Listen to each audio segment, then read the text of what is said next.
Այս եւ նախորդ տարիներին բազմաթիվ են եղել դեպքերը, երբ միտումնավոր կամ չիմացությունից ելնելով խեղաթյուրվել են հարահավաքներին կամ ցույցերին մասնակցող մարդկանց քանակական տվյալները։ Կախված հետապնդվող շահից երբեմն ցուցարարների թիվը ներկայացվում է կամ եղածից մի քանի անգամ ավելի, կամ ընդհակառակը պակաս։ Այս առումով հեշտ է մոլորեցնել նաեւ փաստերով։ Փոխելով տեսախցիկի նկարահանման անկյունը, հնարավոր է միևնույն վայրում ստեղծել ինչպես խիստ մարդաշատ, այնպես էլ նոսր բազմության տպավորություն։ Օրինակ, այս դեպքում երկու լուսանկարներն էլ արվել են 2020 թվականի դեկտեմբերի 5-ի ընդդիմության հարահավաքի ժամանակ, սակայն երկրորդ նկարում, քանի որ այն արված է ավելի ցածր անկյունից, կարելի է կարծել, թե Ազատության հրապարակը ամբողջովին լցված է մարդկանցով։ Նմանատիպ մանիպուլյացիաներից խուսափելու համար կարելի է օգտագործել map checking գործիքը, որը կօգնի ինչպես մարդկանց մոտավոր թիվը որոշելու, այնպես էլ հանրահավաքի անցկացման վայրի առավելագույն տարողունակությունը որոշելու հարցում։ Քանի որ մեծ մասամբ Երևանում անցկացվող ցույցերը կազմակերպվում են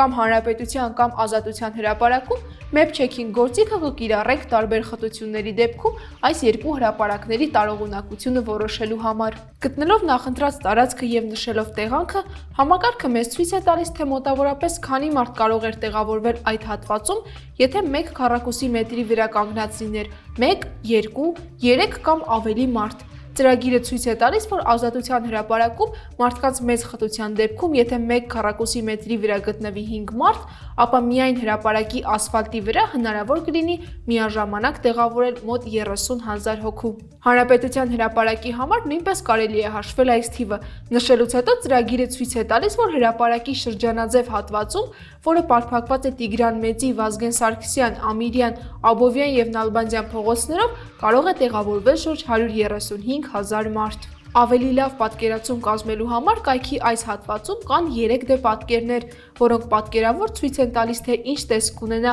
100 քառակուսի մետր տարածքը տարբեր քանակի մարդկանց միաժամանակյա ներկայության դեպքում։ Տեսանյութեր նույնպես կան, որտեղ մանրամասնորեն ցուցադրվում է 1 քառակուսի մետրի վրա քայլող 3, 4 կամ 5 մարդու պատկերը, օգնելով դիտողի կազմել մոտավոր պատկերացում։ Այս գործիքը թեև բավականին ֆունկցիոնալ է եւ ժամանակ խնայելու հարցում օգտակար, հարկ է հիշել, որ դրանից գերճշգրիտ արդյունք ակնկալել պետք չէ։ Գործիքը բազմության թիվը հաշվում է մոտավորապես, հաշվի առնելով, որ բոլոր հատվածներում մարդկանց խտությունը նույնն է,